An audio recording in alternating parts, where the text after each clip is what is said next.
Hey YouTube, it is Saturday, and as promised, here is the updated video pertaining to the engine disassembly. So as you can see here on the table, disregard this cardboard area here, but you can see the backing plate and distributor and timing chain and gears.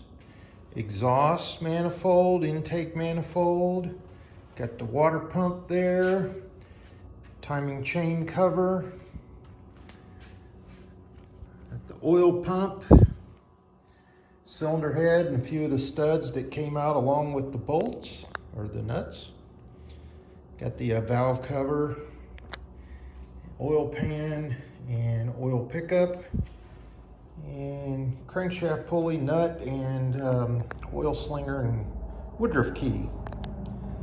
Now over here on this table, we got the pistons, connecting rods, bearings are still in there, and a few. I've got it labeled front 1, 2, 3, 4, and then the front there. Pistons, I've still got to go through and inspect everything. But you can see the wear marks around the pins there, and the rods obviously you're going to have to look at, but yeah. And then they got the crankshaft out, the woodruff key, or both woodruff keys are actually over on the other table, and then the 3 main bearing caps. There's the front one, get a good shot of that. Just a little bit of wear on all 3 of them. Now I did take a picture of one of these connecting rods, and I think it was this one right here. This one of these bearings. It almost looked like it spun, but those things are so thin. Yeah, good that we're doing this. And then the, you know, a lot of people say that's hard to get that rear main bearing, cap off. It really wasn't that bad.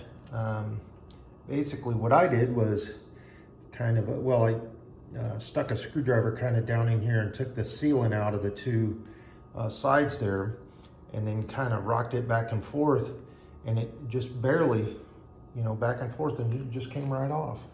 So, but I will tell you, the funnest thing I've had this week was trying to get that bearing out of the emergency brake lever and the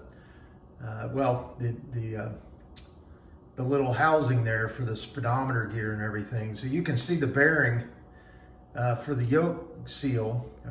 Why am I saying bearing? But the yoke seal that would go in that housing, you can see it's just absolutely destroyed. Came apart in about 4 different pieces. The rubber's off on the floor somewhere. But basically my seal remover, that seal was so old and brittle that it just broke the center out. So there was actually no way to get at that.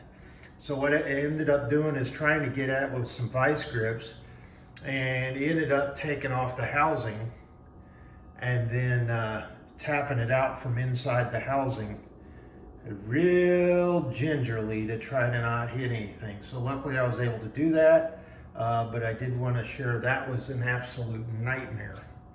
And I can't wait until I do the front one there. Hopefully it'll hold together with my bearing puller, but or my seal puller, and we'll see.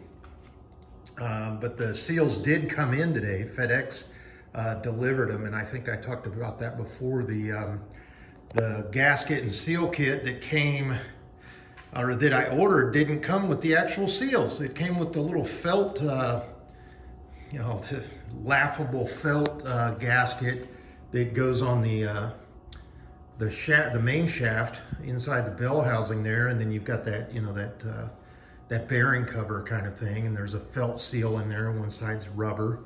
But anyway, we're not using a sealed bearing on the front of the transmission, by the way. It's all stock, right back to where it was. So, but yeah, finally got the seals. So I'll tap that new one in there, get that housing back on, get it all buttoned up, and then the transfer case and transmission will be done and ready to go in the frame, with the exception of that yoke seal that needs to go on the front wheel drive side. And then I've got to put the emergency brake plate and the brake drum back on and get that prepped, and that'll be ready to go back in the frame. So that's all back together, all back to specs. I've got a lot of pictures of the gears and what was inside, all the bearings. Everything is absolutely beautiful in there. So it's ready to go. Everything's tight shifting and everything. The one thing I still do need to do is get that, there you go. Remember that breather that was wobbling in a hole? Well, there are threads there, but I think the breather itself, I'm gonna have to get one of those, or figure out a way to do, run that down there. So everything's painted up nice, and just got to slap a couple of gaskets on there, and then those seals, and we are done 100% and ready to go right into the frame right over there. All right, here's the engine. It is filthy on the outside. It still had a little bit of residual oil and some antifreeze, or what used to be antifreeze in here. But you can see that's what neglect on your cooling system does. And, it's just in every passage around every single cylinder, and not a real good thing. Now, number one item that was hell this week was that seal. Number two, let's just make two number ones: the seal and getting the distributor out of this block. It doesn't look bad in there at all, but that distributor shaft was so seized in there. It took PB Blaster, tapping PB Blaster, tap, tap, tap, and I had soaked that for weeks on end, and it would not budge. Finally, I got the biggest pipe wrench and some cardboard, laid it on each side, and it just about stood on it. I was afraid I was gonna break it, but luckily it just, and it moved just enough. And then I did the same thing on the other side, and finally when it wiggled enough, I got another blast of PB Blaster down there, and apparently that soaked in whatever was binding it up, and I was able to grab it with a rag and my gloves, and it just slowly turned. Once I got it turned 360 degrees, went the other way, and it came right out. Now you can see the top of the valves. The exhaust valves are the tan ones, as you know, and then the intake would be the kind of soot covered one there. Engine doesn't look like it's gotten real hot, but look at this. Usually they crack right here, these blocks, and looks like we're good. The cylinders themselves are absolutely mirror finish. You can almost see way down at the bottom, a little bit. You can almost see the original crosshatch, but the cylinders look okay. That's just grime and goo there. I think we're going to be able to, well, first off, I've got to measure it. I've got to get my bore gauges out and stuff like that, and I've got to measure, and then I got to measure the piston, because I didn't see any markings as of right now whether these pistons are oversized or if they're just standard bore. So I've got to get the caliper out, I've got to get the micrometers out, I got to get all the measuring devices, and that's going to take me, quite a while just to sit down at a table, measure, write down, and then measure, especially with the bore gauge, make sure those cylinders aren't out of round or anything like that. Still need to remove the studs that remain in the block. And then for whatever reason, I don't know where my valve spring compressor is. And so the camshaft and the tappets, the springs and the valves and the keepers are still on the block. I got everything else off around it, and I know that's ass backwards. You're supposed to take the cam out and all of that before, but I'll be able to turn this. I'll put the bolts back in there, and I'll be able to adjust the, you know, the valves on the low point of the lobes, and then get that a spring compressor in there, get the spring keepers out, and then pull the valves out. I can't really show you real well, but you can see the valves just about. There's not really sealing going on there at all. So the head gasket didn't look like it was blown out. I don't see anywhere where, you know, this is just, here's your flow of fuel and air and exhaust coming in and out here. But I don't see anywhere where it's actually blown the gasket out. And obviously it wasn't leaking anywhere around on the outside. So whoever was in here before did a good job on sealing everything up.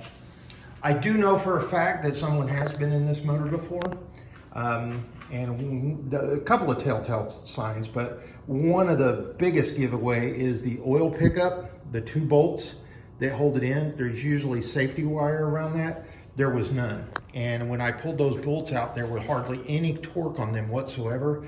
So glad we caught that in time, because those bolts can fall out of that pickup, go right down in the crankshaft journals, and then you got a problem.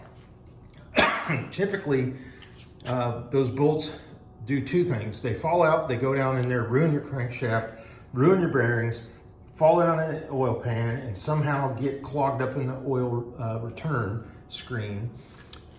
And there's no more pressure for your oil pump, because now you've got a gap between the block and the pickup. You know, it's picking up oil, but it's just squirting out between the block and the pickup flange there. So, you know, your oil pressure just goes, and then you got a problem. You can't figure out what it is. Well, one or both of your bolts fell out, and that's because you didn't use the safety wire. Still got to get the freeze plug. Well, actually, you know what? I think we're going to leave the freeze plugs in there. I didn't remove the oil galley plugs, those 2, and then I also didn't remove, well, far back there, I didn't remove the. Let's see if I can't get it. I didn't remove that little plug down in here below the rear camshaft plug, the one that threads in, and the camshaft still got to come out, like I said. But I think this is pretty good to actually get ready to take it to the machine shop. I do want to do a lot of measuring and find out what we got going on with these cylinder bores. Take it over to the machine shop. I was looking at some price lists in the area here, and this is 2021. So just to throw this block and the head in a hot tank, I believe it was like almost $120 just to get it, you know, get all the crud burned out of it and get it cleaned up and power. And I think that includes power washing and bead blasting. But I'll confirm that with the machine shop. And then I think it was like $10 per bore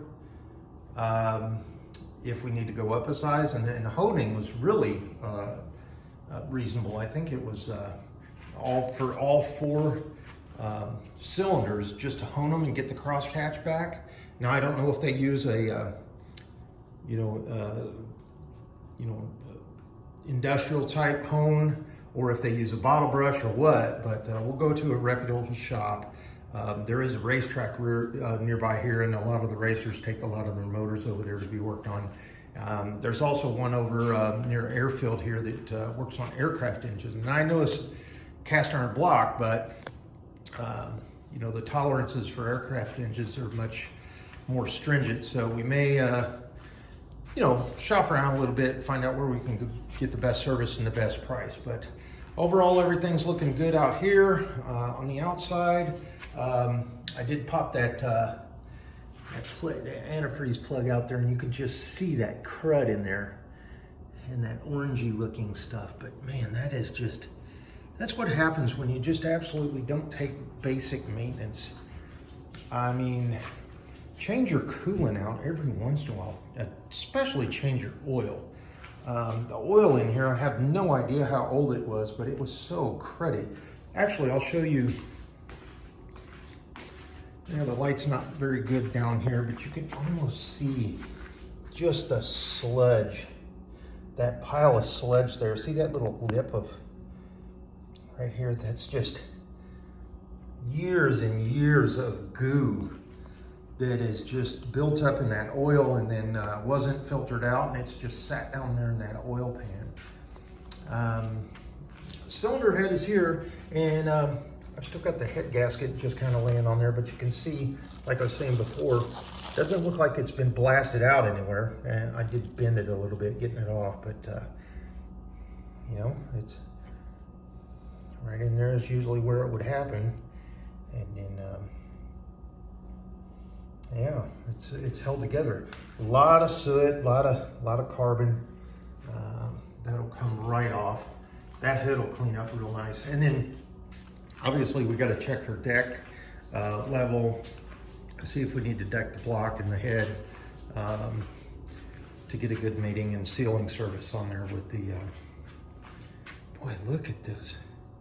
Coolant holes just full of, oh man, this is going to be a job to get all that stuff cleaned out of there. They might actually charge us extra. That is some nasty stuff. But I've seen blocks in way worse condition than this clean up real nice.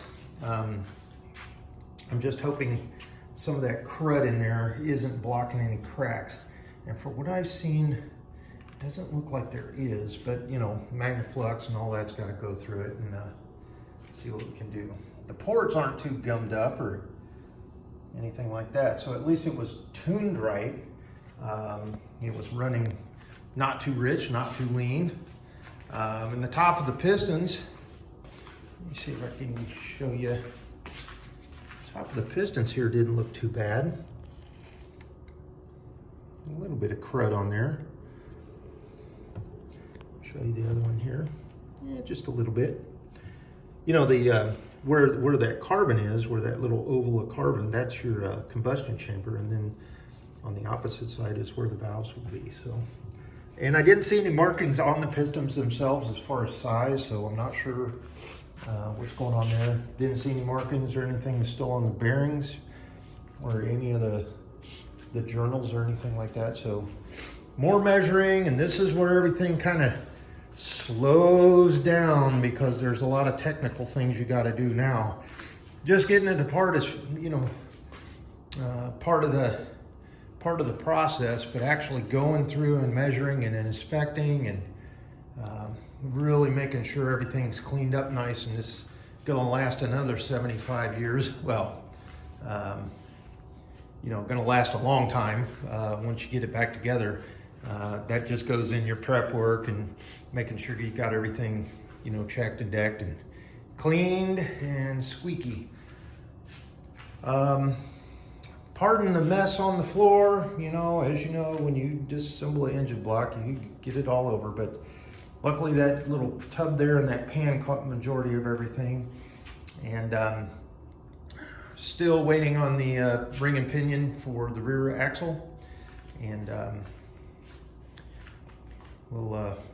I noticed when I painted these drums, they were sitting down and I missed that little lip. So I might pull those out and just paint that just to cover that up. I know it's not gonna be visible with the tires and the wheels on it, but still, it's just, yeah, I'll think about it and I'll just dwell on it.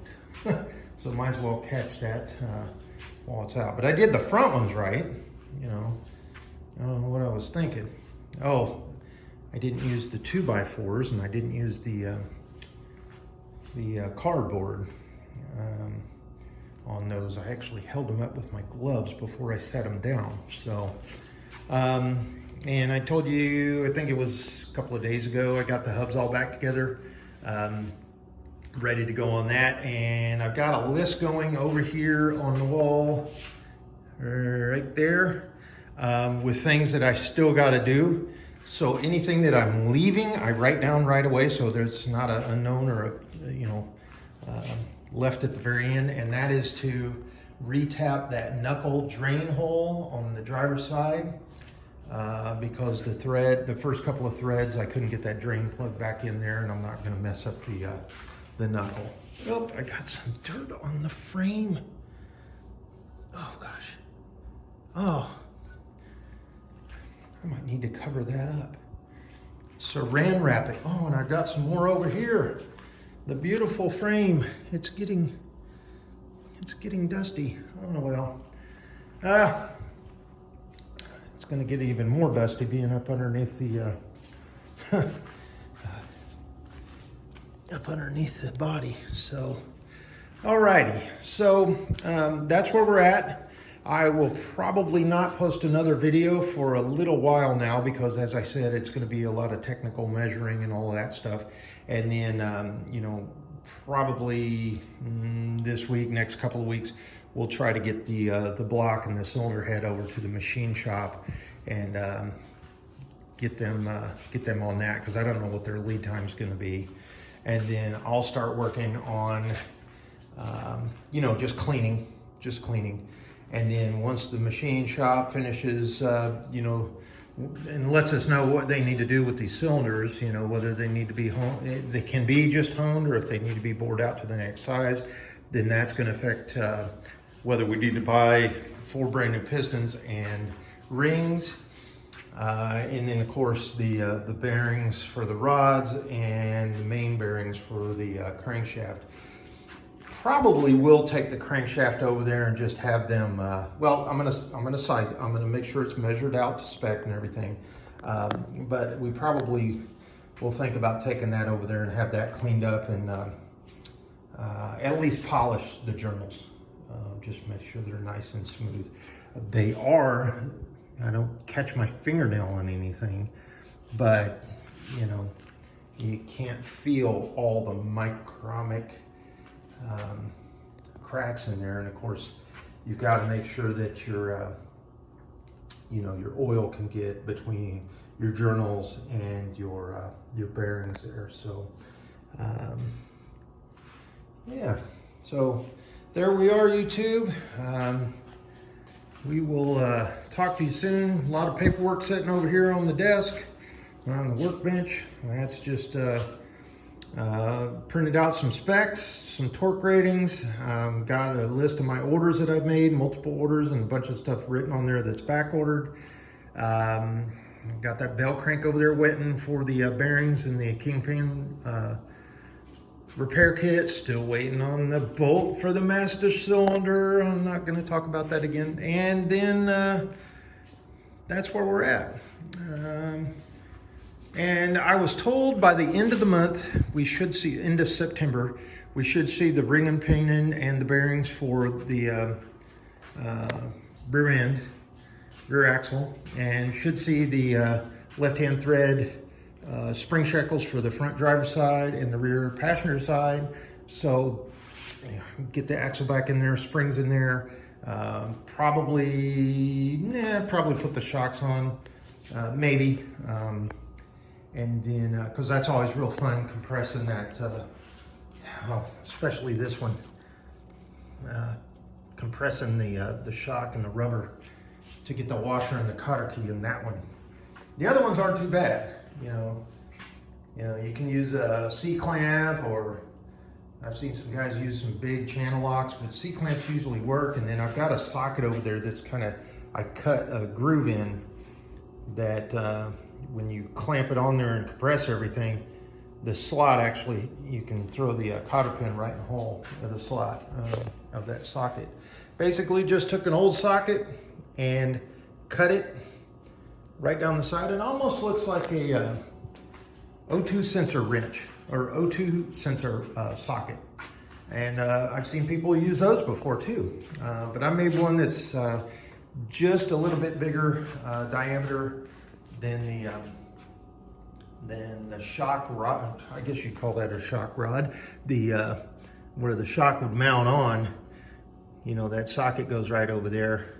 Put the washer on, put the shock on, put the washer on, C-clamp and the special socket I made with the slot here. crank everything down. As long as that cotter pin can go in there, you stick it all the way through and you can let everything go, and then you can bend the cotter pin, and you're good to go. Just the way I do it. Again, a lot of people figured out a different way, or it might be a better way, might be a worse way, whatever, but that's the way I do it. Makes it real easy, and you've only got to do it 4 times. So, and everybody's got an old chrome vanadium socket sitting around that you can take a cutoff wheel and just cut a couple of slots in it, and you're good to go. And the slot doesn't have to be that wide, 5 millimeters, if that. So just about as wide as your cutoff wheel. Just cut it straight down. There you go. You got your slot for your cotter pin. A lot of cleaning to do. Luckily, they do sell a water pump repair kit, because you can see that impeller on that water pump is gone. That's not going to clean up at all. And then I've got to pop out the drain plugs there, get that all cleaned up nice, and get that repair kit and get that all cleaned up. Before I go, there is a shot of that funky green on the intake manifold. And, everything else was, painted as you would think would be somewhat similar to stock, with the exception of that gray paint there on top of the black on the old pan. But that intake manifold was green. And I'm not sure if any kind of engine paint is going to stick to that, but we'll see what we can do. That might be something else we take over to the machine shop and see if they can't hotbox that and burn that paint off of there for us. I don't know, it's a lot different paint than what's on here. And there's not even the original OG black on here anywhere. Well, just a little bit. You can barely see it. But, the block used to be black, and then obviously when someone rebuilt it, they painted it gray like this. I'm not sure why, but maybe that's what they had available, or grabbed it off the shelf and just blasted it and said, okay, your engine's ready. Here you go, sir. But we're gonna do it right, and can't wait to see when they pop those freeze plugs out of there, what's behind that. Probably gonna be even worse than, oh man, that is some crud. Well, we'll leave that. That's the nastiest picture on the internet tonight, so we'll leave that at that, and we'll talk to you soon. Sorry for the long one here, but talk to you in a couple, 3 days, or maybe a week, and get you updated on what we find with the specs and what we find with the machine shop, if we can. All right, have a good week, everyone. Stay safe and take care.